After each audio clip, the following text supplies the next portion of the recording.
He filled in for Jason Witten on a Campbell soup, buy double on a Campbell soup commercial. Oh, I didn't know that. Oh yeah, heck yeah. Well, have him show you because you can see Jay's hands. It's like a hand double. Don's looking at his watch now. We better get started. Okay. You ready? No, I had a call come in. I had to cancel that out. I'm in. You good? Here we go. We'll start with the music. Sure. Are we gonna do a bit or no? I'm gonna shout out to our listeners in Belgium. We can. Okay. But we can get right to it. The words of God not distorted. But what they meant to say was not reported. Before the torches come to town, we gonna burn this. Welcome back to Fortitude, folks. JW Wilson here with my co-host Brinton Payne. We are Fortitude and FORTitude FW. Is that still the case, Brinton? I think it is. Us? Oh, except we're internationally renowned now, from what I understand from the analytics we've gotten. We've been informed that we have 20 listeners in Belgium and 19 in Germany. So if you guys would hit us up, we can throw you a shout out, man. We don't know what you're doing over there, but thank you very much. But we like the wooden shoes. Don't they have those in Belgium? Is that a Belgian thing? I think they have some beer there, I've heard. Oh, yeah. Our audio video guy probably knows more about that than we do. So, he seems international. Yes, he very is much. Very international. He's in the soccer community. Brinton, we have in studio today a guy named Don Shisler. Don is the CEO president of an organization called Union Gospel Mission. And he's a great human being. I've known him for a while, but what he does, we're about to find out, is extraordinary. So, Don, welcome to the show. Well, thanks for having me. I'm really honored to be here today. Good. We hope we do you right today. We'll try not to screw it up too bad. I know where you live, so. Yes, sir. So, Don, back in the year 1993, something happened in you. You decided to volunteer at a place called Union Gospel Mission. Yes, sir. What caused that? I went through a couple of illnesses. I had a major illness. It was a joint disease, and it inflicted around my hip and lower back area. And, I was a single parent at the time. My parents were aging out and lost my father. And actually, I was in a room, in a bed for 2 or 3 months, going through this process, figuring out what kind of surgery they're going to do on me. They did a hip replacement. I had 5 different options and things like that. And, I started reading and literature come to the house, and there's a church down the street. A friend of mine was pastor of Harvest Baptist Church. And so as soon as I got back up on my feet, I've always been a Christian, and I just kind of recommitted my life and got in tune with the church there and got very involved, and was a part of the care group ministry, and probably could have been on staff there. That's kind of where I was launched to be, but got deflected by the Lord's hand on my life. There's a gentleman there. His name was Don Webb. He was in my Sunday school class. He was the superintendent of the Union Gospel Mission. Okay.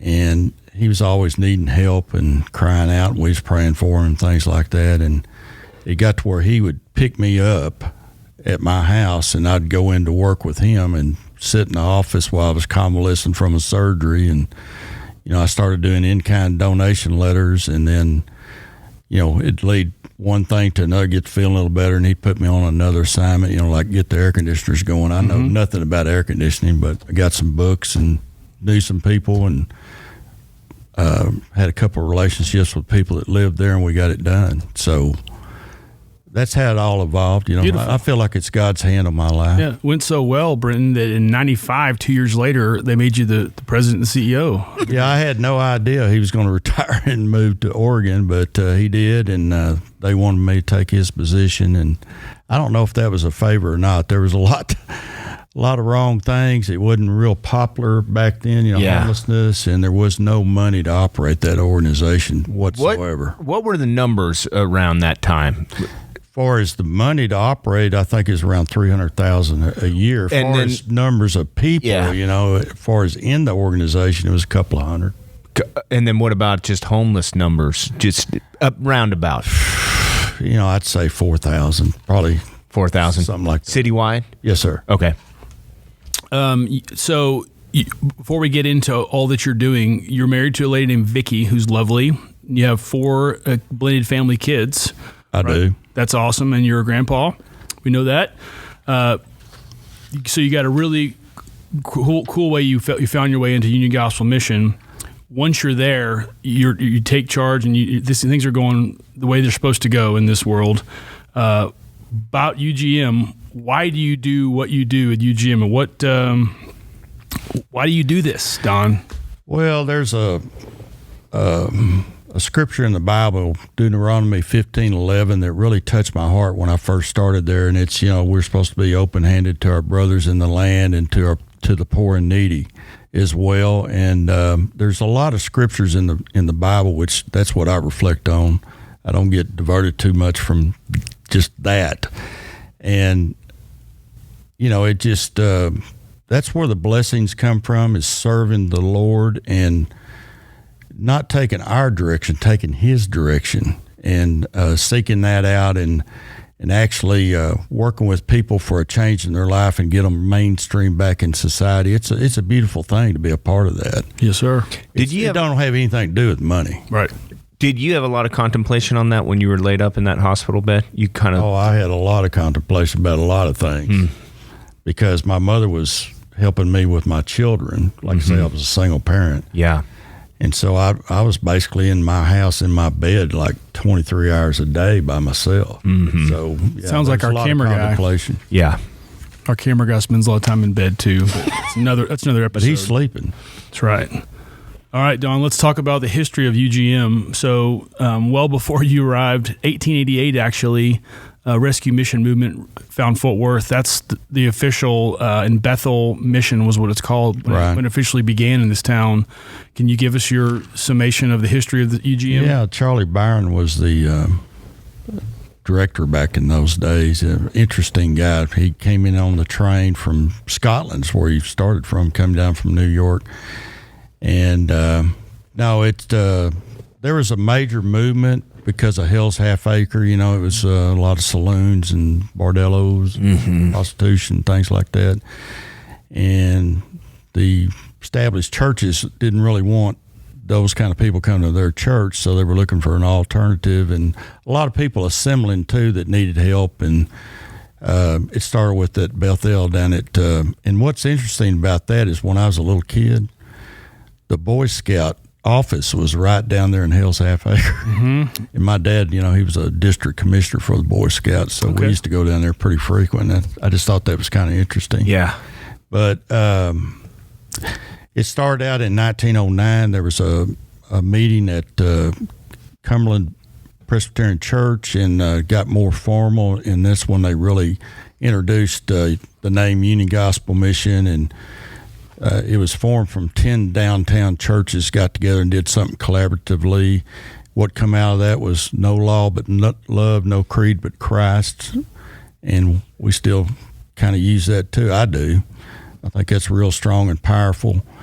And, just preaching the gospel of Jesus Christ, trying to lead people to the Lord and taking care of the basic needs is where it started, meals, place to stay at night, and ultimately, finding jobs and placement into, some sort of living situation. Surely. We're doing the same things today. Yes, sir. We'll get to the specifics here just in a second. Sure. As we sit today, it's a 6-acre campus. A lot of. Well, actually, it's grown. We bought another 2.5 acres. So we're at 8.5 now. We're approaching 9 acres. Yes, 9 acres. Very good. And some new developments in the not too distant past have gotten us where we are now. But basically, tell us what UGM does and how they operate. Yeah, we're all about serving the homeless where they're at, and like I say, preach the gospel of Jesus Christ. We have 3 major programs, one for the men, one for the women, and one for the families. We have a wide variety of social workers. We've just taken on a new thing. It's we have a therapy there. We have 2 therapists, and we provide the food and services for that community down on Lancaster. And we do all this from the generosity of the community of Fort Worth. We want to be a place that we can assemble everybody that can serve and work and help us alongside our staff, as well as, the people in need come in at the same time. And it works real well and has for a long time. And that's the need for the nice facilities. People want to come in a nice, clean facility, as well as I feel real strong about, we need to give our first fruits and not our discards to who we're trying to help. And, you can see that through our campus that we have. It's nice and safe, clean, and we try to take care of the people. We counsel with them. We set a case management plan. We help them adhere to that. Any kind of issues that come up, we address that, and it's a work in progress. It just, all we have to have is their cooperation. Right. We can get there. You say it's a safe place, and no doubt the Lancaster Street, specifically outside the Union Gospel Mission, for those who have never driven down there, it's something to see for sure, because you see people on both sides of the street with tents and all their belongings, literally living there. It's very unfortunate. You guys are part of that solution for a lot of those people. Some of those folks, not so much. I mean, can you explain to those who aren't quite familiar with Lancaster how that situation exists there? Yeah, let me let's step back to COVID. COVID hit for Texas, and that was something new. We really didn't know how to deal with this. It was quite an interesting time for me personally to go through that, as well as my staff. I lost a third of my staff just within the first 2 weeks. And we were scrambling around trying to see how, what ins and outs of what we were supposed to do with this. So, we got into the masks, putting up the plexiglass, the 6-foot distancing, the hand sanitizing, all that. We did every bit of that just like they said to do. The city opened up downtown convention center and, siphoned off so we could do the 6-foot distancing, so it lowered the numbers that we had. And that's where it started. And what I used that time for with my staff is vision. We started looking forward to the future because things were changing real rapidly. Yeah. Especially every time you have a regime change in Washington, D.C., it changes up everything, how the dollars funnel down and what their emphasis is and all that kind of stuff like that. And was it helpful when they relieved you, the city? I mean, was that like, wow, this is, why can't we do this every day? Because basically, we did have some COVID there, but it was very minimal. Yeah. No kind of widespread thing like you saw in Dallas at Dallas Life or anything like that. Yeah. So it's very helpful. And, we got a good crew. I mean, we all work together. Homeless Coalition, Presbyterian Night Shield of Salvation, we all work together for a common goal.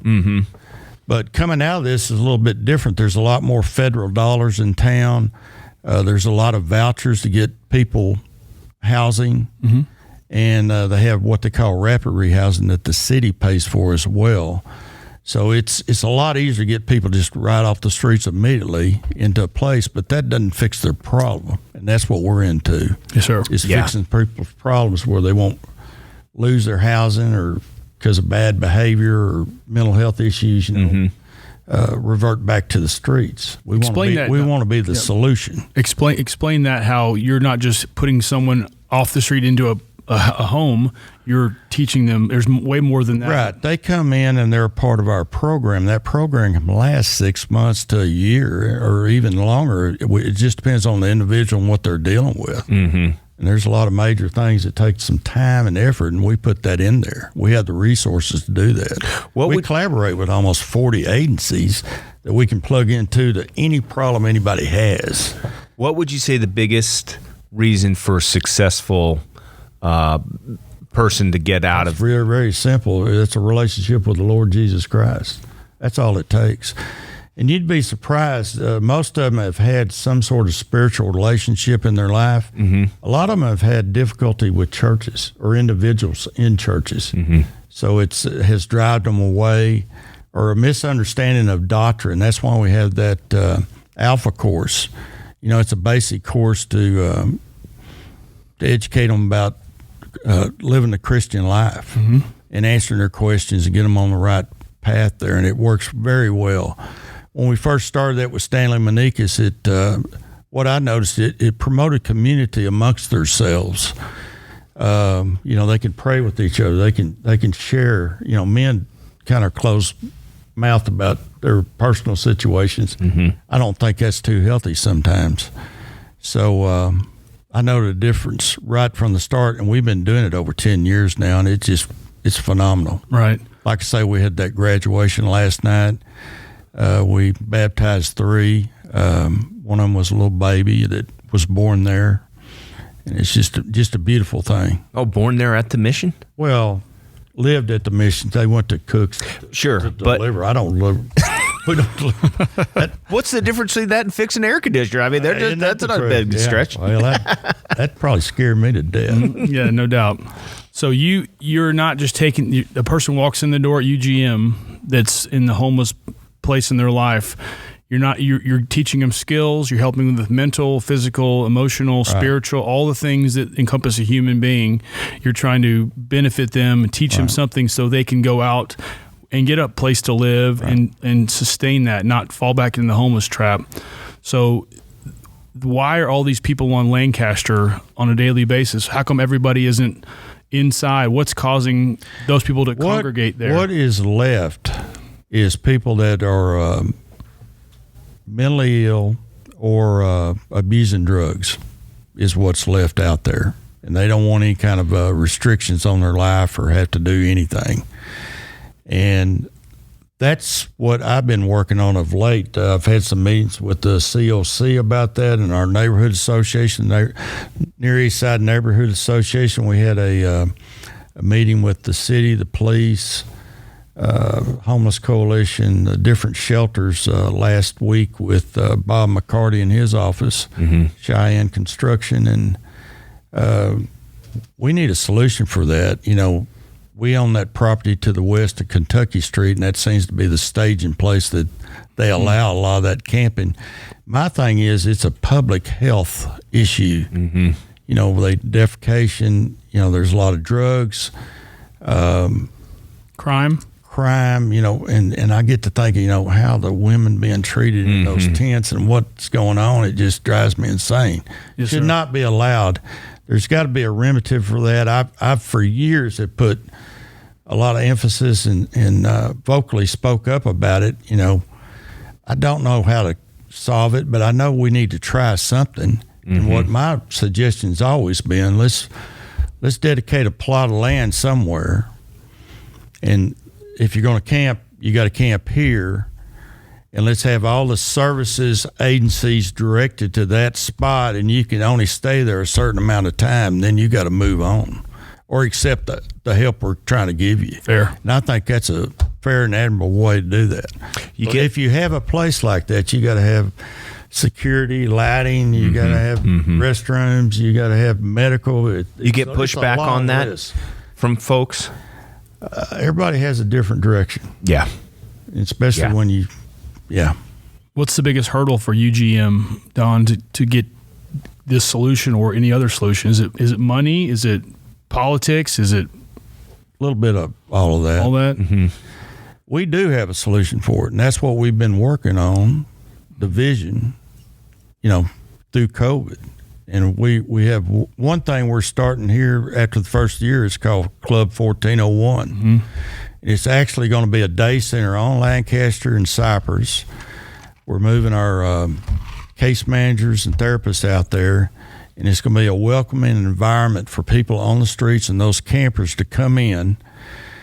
And we're going to start trying to build a relationship with them of trust, where they may be tempted to come in and be a part of our program. We'll feed there 3 times a day. We'll have ministry in there. We're going to try a little bit different on the ministry. It'll be a little bit shorter services, kind of like a Bible study or something like that. Just a scripture and kind of explain a little bit in a prayer. And most of the time on the ministry part will be one-on-one with individuals. We welcome a lot of volunteers to come and be a part of this with us. And I've even bought a portable trailer. It's a kitchen. We're going to start taking that kitchen and going out and doing this out in these camps or where people are gathering. And we need people to help disciple and go out with us to try to bring them in. That's what we're going to try to do. Is this where the vocational training will take place? You'll have volunteers? No, that's a different area. That's a different project. Okay. And that's a big project, and that is a beautiful thing. Well, that's on the screen behind you. Not that you don't need to look, but that's the future plans. What does that entail? Yeah, it's the community center, and it's going to have a vocational training spot there. It's around 28,000 square feet. We're going to move our warehouse over there. It's on Kentucky and Lancaster. and that's where we bought that 2.5 acres. Right. And we're going to try to not lower the bar, but broaden the bar a little bit, and we'll go community wide. Mm-hmm. Anybody that needs our help far as our product that we have, clothing, furniture, whatever it takes to set up an apartment, we're going to pass it out there to them. And anybody that needs a living wage job, we're going to have a vocational training there to help them achieve that. And we've got a lot of collaboration with 10 different agencies right now, Can Academy, just all of them that are around me right there, Salvation Army, Presbyterian, MHMR is in it. Everybody thinks it's a very good idea. It'll work hand in glove with the program Toby's got over at Presbyterian Night Shelter. Right. And because a lot of these, it's going to be set up like a box store, like a Walmart has or Target or Amazon. Yeah. And we'll do certifications and training there. And then they can take that, and we're working with those employment agencies to get our clients an interview. Yeah. To get a higher paying wage. We're doing the same thing with the Apartment Association. Now, they built thousands of apartments in Fort Worth, Dallas area. They need maintenance. They need managers, and we're going to start training for those. We have these platforms. Teach you how to put a disposal in, and just different things, and hands-on training, and give them a certification. Right. Apartment Association has been doing this for 20 years that I know of. They're going to start doing it there. And then we're just going to learn how to walk before we can run, and just broaden this all we can. Can Academy does the same thing across the street from us. They need more room. They're going to use our facility. They're more than welcome. They teach these kids how to do electrician work, how to make eyeglasses. The list goes on and on. They want to broaden that as well. It's fantastic. We're going to do that across the street. So you have proponents that say, just keep going. Like, we'll give you the money, like, just keep doing this. Then you have people out there who are opponents and say, most of the people who are homeless, they don't want to be helped. So if we have 100 homeless people, what would you say the percentage want to be helped, and those who are like, I just want to live my life the way I'm living it now? I'd say 25%. That's their community. That's the way they live. Mm-hmm. And if they change or not, that's up to God and them. Yeah. Yeah. But 75%. Yeah, I think there's a lot of hope there. Yeah. And we want to make sure we touch each and every one of them that want to get out. Mm-hmm. I can't imagine being stuck in homelessness. But that's the key, though, right? They have to want to. They have to want. If they don't, then they're just going to be there. And Christ is the way. Right. Let's step back to the one behind you, the Healing Shepherd Clinic. Tell us what you can about the Healing Shepherd Clinic. That's a beautiful place and a wonderful collaboration with JPS and Robert Early, good friend. I hate to see him leave, but I need to meet that new Dr. Duncan, and I'm going to try to do that before he leaves. Yeah. But it's a clinic with the model is less than $300,000 a year. It takes to operate that. I've got 4 employees over there. I have a front desk guy that takes care of the files and stuff. Billy works the door, and I've got 2 registered nurses, and I have a nurse practitioner there that works. They will all work 40 hours a week. And then we complement that with volunteer physicians. Mm-hmm. And Dr. Alan Davenport is the medical director there. And anyone that comes into the mission and wants to reside with us, they have to get a physical. Okay. And so they go to the clinic, they get a physical. We got to find out what they're dealing with medically. They may have been a long period of time before they've had any kind of medical help or check or whatever, wellness check. And it reveals a lot. That place saves lives all the time. People have things they have no idea what they have. A lot of hypertension, diabetes, all the major stuff, COPD. Yeah. All those kind of things. Drug addiction, Don? If people have addictions, they come in, we're aware of it, and we try to get them in Billy Gregory, Pine Street, which is just right down the street from us. Sometimes there's a little wait on that, but usually we can get them in within a reasonable amount of time. And once they go through that 28-day program, then they're released and come back in and go through our program. Mm-hmm. And in our program, we have a skill building program right now, which is kind of like a work hardening, to get people up, moving, functioning at a higher pace than what they're used to. Mm-hmm. They may help in the kitchen or out in the warehouse, or may do janitorial work around there. And that's the first step, and then they start seeking employment and launch from there. You talked about the graduation. Can you take us through maybe like a physical and emotional and spiritual transformation that you've witnessed that stuck out to you? You don't have to use the names or anything, but just a particular instance. One I want to share, and it's Lana that was at River Ranch. Right. We had a fundraiser there last month, and one of the ladies working there came up to me and gave me a big hug, and I recognized her. She used to be in our program, and she came in broken, alone, and but type personality, kind of warmed up to all the staff. We all kind of knew her, and I had no idea. I knew she graduated. I didn't know where she went or what was going on, but she actually works at River Ranch and is doing real well. They treat her real well, and it was a tearful night for us. We were all kind of weeping, seeing her out of joy. And so of all the places in this town where you could have had a fundraiser, you picked one where a graduate worked? Yeah, and that's just one story. If my wife and I, if we go downtown to go out to eat or a movie or something like that, people will come up to us that have been in our program, and they share what's going on with themselves, and it's usually very positive. Yeah. If not, I'll tell them, come back, let's try it again, see if we can get it better the second time. Mm-hmm. And but there's been many, and some of the older guys are a little harder, take a little longer, but if they keep working at it, they'll get there. Yeah. How many people, Don, does UGM house and hold, or how many can you serve? Well, it's down right now, and it's because of the camping. Mm-hmm. And, we, right now, I checked that count before I came over here. We have about 330 people that interact daily at the mission, or either in our program or come in to eat and services. And, we've got some rooms. Our maximum capacity is 463 people. 460. What's your annual budget? Our annual budget's there. It's around $8.5 million. Just for the Union Gospel Mission. Now we have a lot of other facets. We have the Vineyards on Lancaster, which is a affordable housing project, which has 104 units.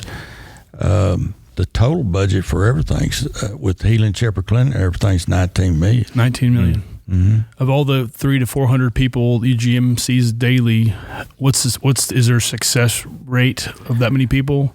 There is. It's a little harder to figure out now. We do keep real good statistical information, and the coalition's doing a lot better with that as well. I'd say it's about a third of the people come in that we can really launch and get back some sort of way. There's two ways to graduate out of our facility. One is you can go through our program and totally to graduation. Or you can graduate by circumstance. People get going and start doing well, and then their family might accept them back and say, I got a house you can stay in, or here's a job, and then we don't count those. We just count the ones that go all the way through and do. Okay. We don't try to inflate any numbers. Yeah. We count a family as one. We don't count each individual. Fair enough. We just try to be real and honest and forthright about everything.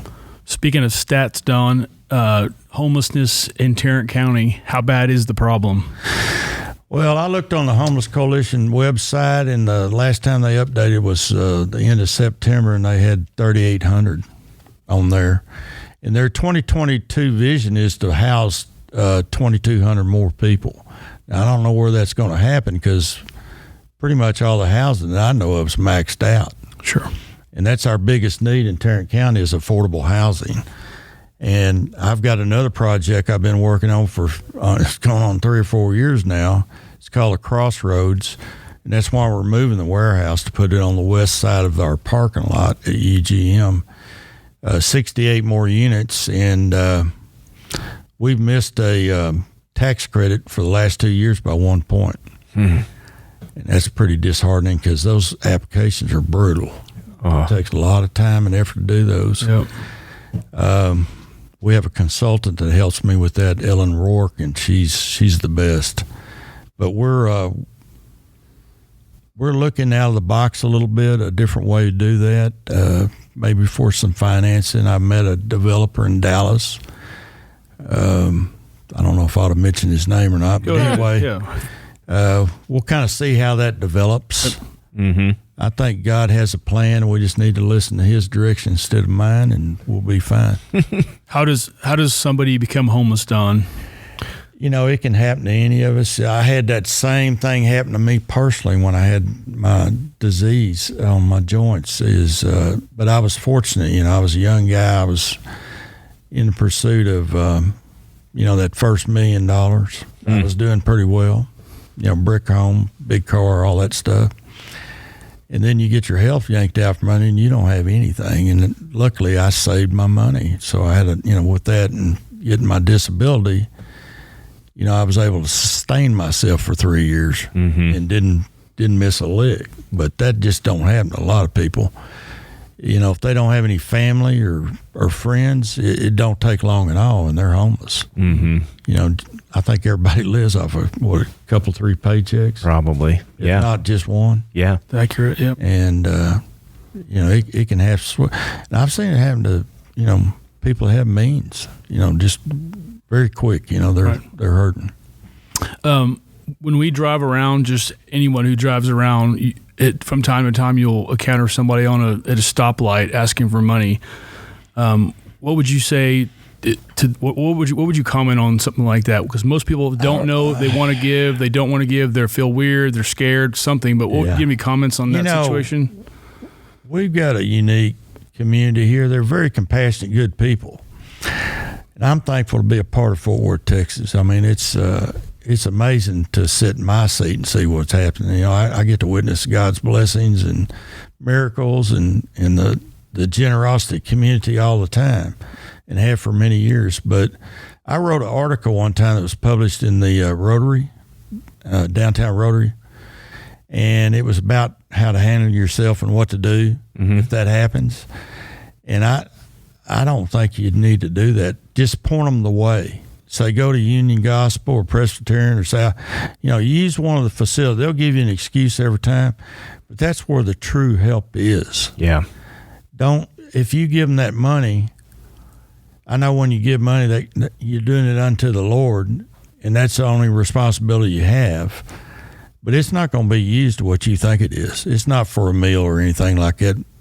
Ultimately, it's going to be used for drugs or alcohol. More I assure you. Right.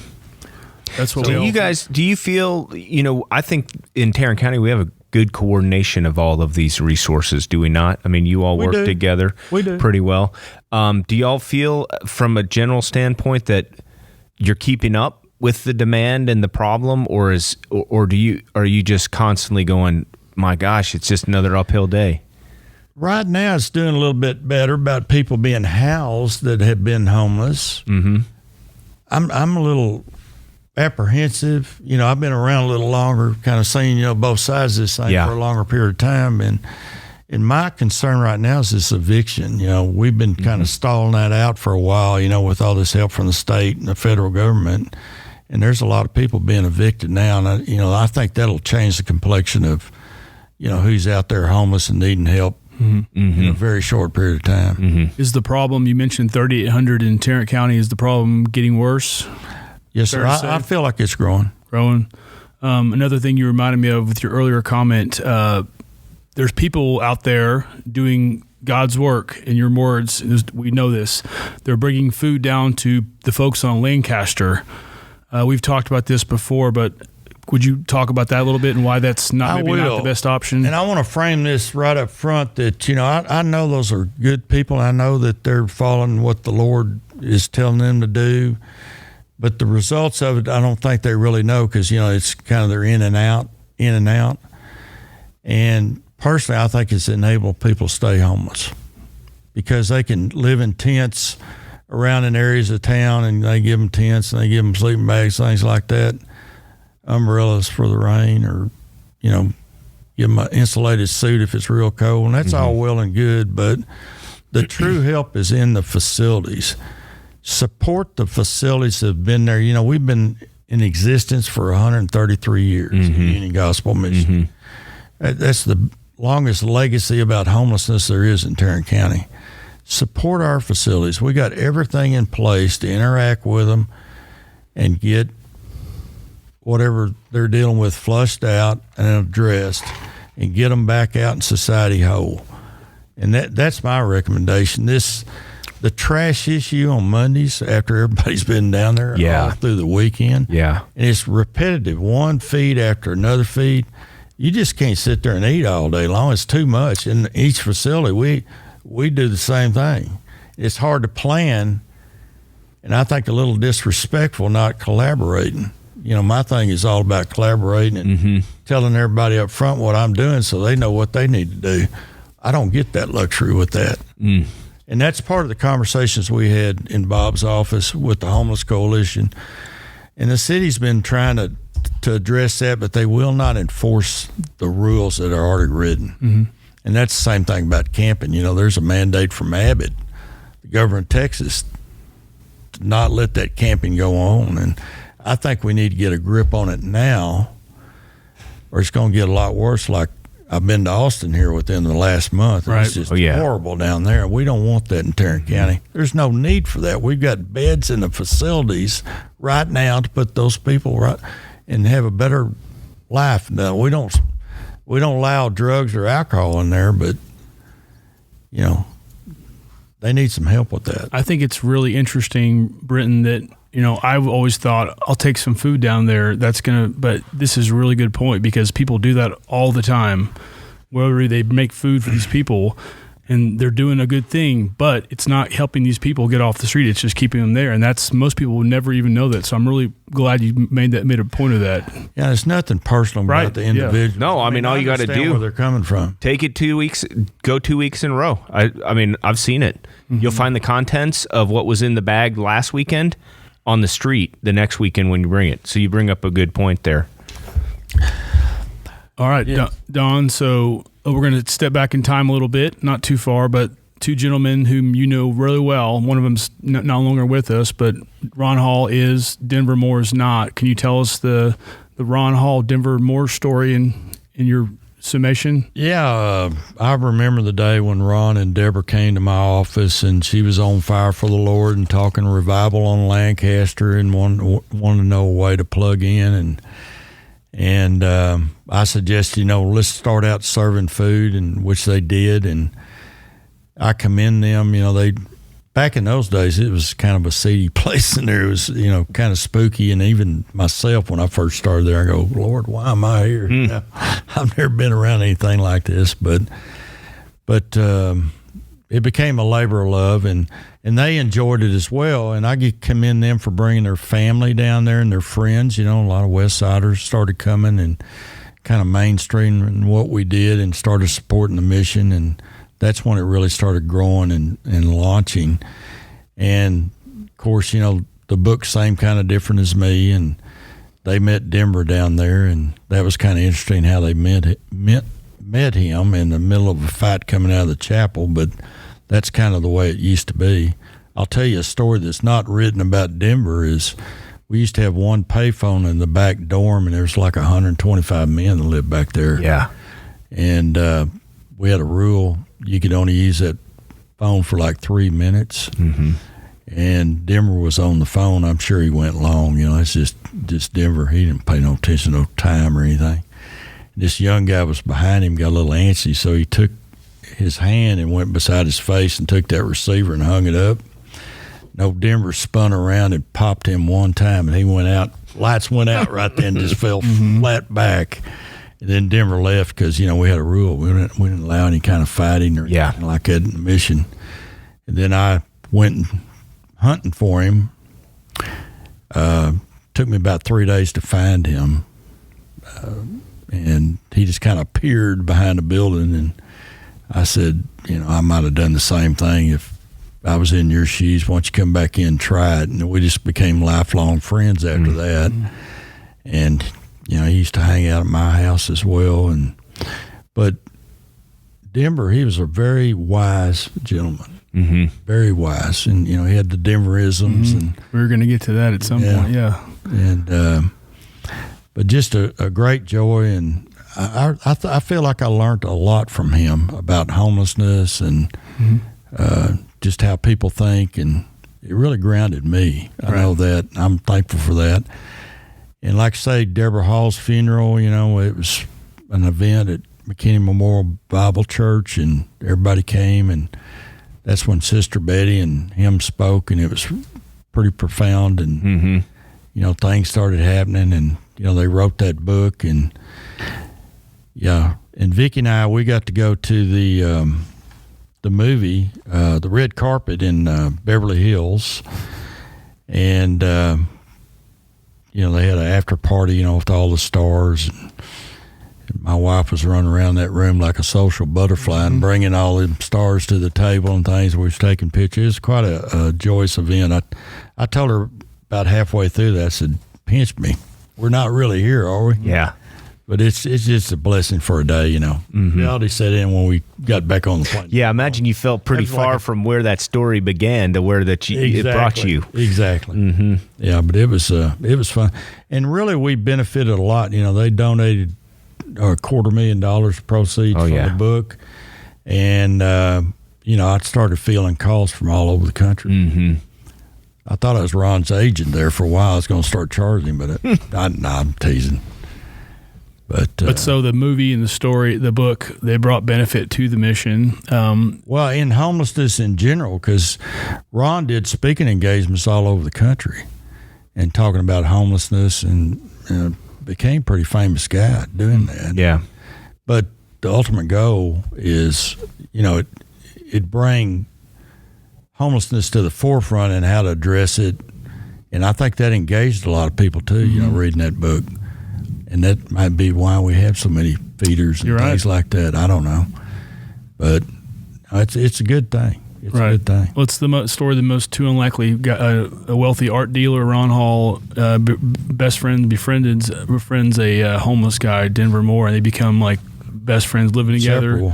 Thank you. And I'm familiar. I know. I'm just regurgitating for those who don't know. But the book obviously is phenomenal if you guys haven't read it. But the movie, does the movie do it right? Hollywood's in there a little bit. Okay. I always teased Denver. I said, I'm going to write a book, but this time I'm going to tell the truth. Talk about some of those payphone pop stories like that, huh? Yeah, I can do that. And my wife could tell some, too. She used to cook him steaks at my house. And he said Deborah's the first white woman he ever met. Really? Yeah. Oh, wow. Hollywood's Hollywood. So, future plans for you, Don. How much longer do you have this in you? Well, I get asked that a lot these days. I don't know why, but I won't work one day longer than the Lord Jesus Christ wants me to. It's kind of what I say. I enjoy what I do as long as I'm productive and positive and help the organization. I'm going to be there. We do have staff in place. I've got Keith Ackerman. I've got a good development person, Jordan Wright. I've got Alicia Duran. She's our CFO. I mean, we're in good shape. So there is a plan. There is. How can people get involved? How can people be a part of the Union Gospel mission? We have a website. It's at UGM-TC.org. You can get on that website. There's I think an application on there you can fill out and send in. We have an orientation constantly during the month, about every other week. Our volunteer coordinator is Sarah Bramlett, and you can call her. Our number's on the website.